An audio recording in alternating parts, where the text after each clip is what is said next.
বিসমিল্লাহির রহমানির রহিম। আমি শেখ মোহাম্মদ জাকারিয়া আজকের মতো আবার চলে আসলাম আপনাদেরকে আরেকটি সুন্দর ভিডিও উপহার দেওয়ার জন্য।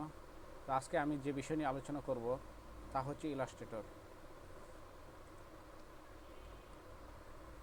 ইলাস্ট্রেটর কী ধরনের গ্রাফিক্স, আর একটা বিষয় হলো যে গ্রাফিক্স হলো দুই প্রকার। বন্ধুরা একটু খেয়াল করেন,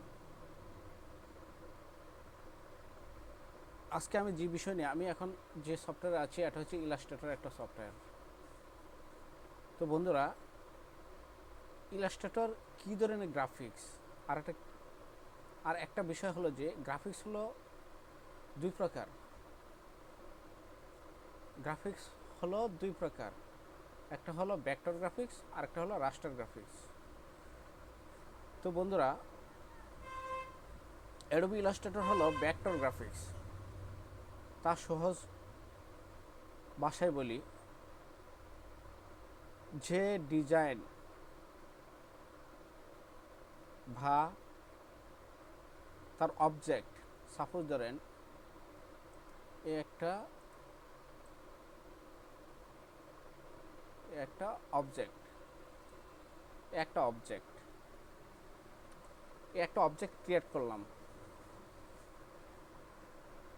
এবং এই অবজেক্টটা যত বড় স্কেলিং করব এটা ভাঙ্গার সম্ভাবনা নেই। আমি যে সফটওয়্যার দিয়ে কাজ করছি তা হচ্ছে ইলাস্ট্রেটর। আজকে আমি আপনাদেরকে কি বোঝাতে চাচ্ছি তা হচ্ছে যে ইলাস্ট্রেটর আর অ্যাডোবি ফটোশপ এই দুইটা পার্টকে দুই ভাগে ভাগ করা হয়েছে। একটা হচ্ছে ভেক্টর আর একটা হচ্ছে রাস্টার। ইলাস্ট্রেটর হচ্ছে ভেক্টর গ্রাফিক্স আর ফটোশপ হচ্ছে রাস্টার গ্রাফিক্স। তো বন্ধুরা, আমি এই অবজেক্টটাকে যদি স্কেলিং করে বড় করি তাহলে দেখবেন এটার কোয়ালিটি কখনো ড্যামেজ হবে না বা কোয়ালিটি নষ্ট হবে না। আমি একটু আপনাদেরকে দেখানোর চেষ্টা করি। দেখুন, এটার কোয়ালিটি কিন্তু নষ্ট হচ্ছে না। দেখুন, এটার কোয়ালিটি নষ্ট হচ্ছে না। বন্ধুরা, আমি আপনাদেরকে এটাই বোঝাতে চাচ্ছি যে ইলাস্ট্রেটর হচ্ছে ভেক্টর গ্রাফিক্স আর ফটোশপ হচ্ছে রাস্টার গ্রাফিক্স। আর এখন আপনাদেরকে আরেকটা বিষয় বোঝাই। আমরা যখন ফটোশপ দিয়ে কাজ করি, ফটোশপ হচ্ছে কি রাস্টার গ্রাফিক্স। আমরা যখন ফটোশপ দিয়ে কাজ করি নির্দিষ্ট একটা পরিমাণ স্কেলিং সীমাবদ্ধ থাকে, বন্ধুরা বোঝার চেষ্টা করুন। যখন আমরা ফটোশপের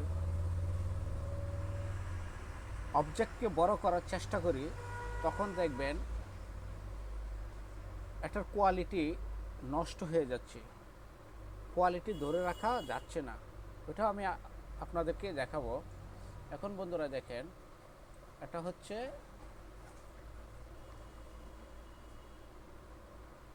আমি ইলাস্ট্রেটরে এটা করে দেখাচ্ছি। এখন এটাকে আমি শিফট অল বাটন চেপে ধরে আরেকটা কালার নিই। এটাকে আমি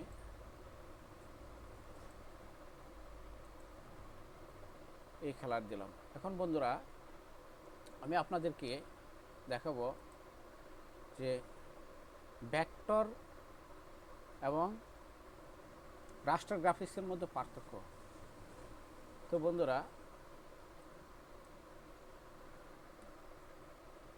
আপনারা একটা জিনিস খেয়াল করুন, এই দুইটা হচ্ছে অবজেক্ট। এই অবজেক্টকে আমি যদি আমি ফটোশপ করি, ফটোশপে রাস্টার করে দেখবেন এটার কোয়ালিটি নষ্ট হয়ে যাবে। তো কিভাবে করব দেখুন বন্ধুরা, আমি এখান থেকে অবজেক্টে যাব, অবজেক্ট থেকে রাস্টারাইজ থেকে মিডিয়াম 150 ppi করে দিব। ওকে। তো বন্ধুরা এখন দেখেন এটা হচ্ছে ফটোশপ আর এটা হচ্ছে ইলাস্ট্রেটর। তো বন্ধুরা দেখেন আমি যদি এটাকে বড় করি দেখুন এটার কোয়ালিটি নষ্ট হয়ে যাচ্ছে। আমি বন্ধুরা আজকে এই বিষয় নিয়ে আপনাদের সাথে কথা বলছি যে ফটোশপ এবং রাস্টারের মধ্যে পার্থক্য। তো আমরা অনেকে জানি না যে ইলাস্ট্রেটর একটি ভেক্টর গ্রাফিক্স আর ফটোশপ হচ্ছে একটি রাস্টার গ্রাফিক্স।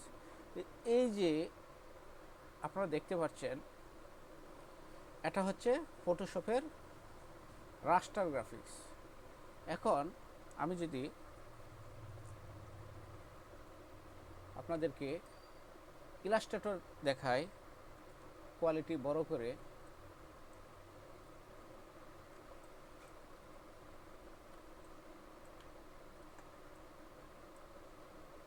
দেখুন এটার কোয়ালিটি কিন্তু নষ্ট হচ্ছে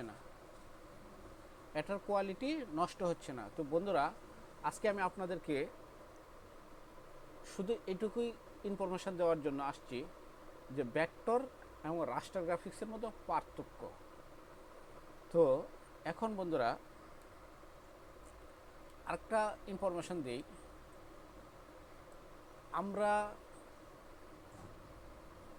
ফটোশপ দিয়ে সকল ডিজাইন করতে পারি না এবং ইলাস্ট্রেটর দিয়ে সকল ধরনের ডিজাইন করতে পারি।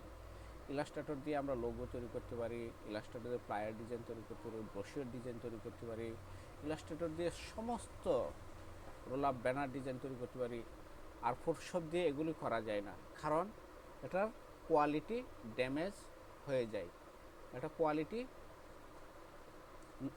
নষ্ট হওয়ার কারণে আমরা ফটোশপ দিয়ে অনেক ধরনের ডিজাইন তৈরি করতে পারি না। তো বন্ধুরা আমার ভিডিওটা দেখে যদি আপনাদের ভালো লাগে তাহলে অবশ্যই আমাকে সাপোর্ট করবেন, সাবস্ক্রাইব করবেন, বেল আইকনে ক্লিক করবেন এবং আপনাদের পাশে থাকার জন্য আমাকে সহযোগিতা করবেন। আমি শেখ মোহাম্মদ জাকারিয়া আজকের মতো এখানেই বিদায় নিলাম। পরবর্তী সময়ে আরেকটা নতুন ভিডিও উপহার দেওয়ার জন্য আবারও চলে আসবো। আসসালামু আলাইকুম।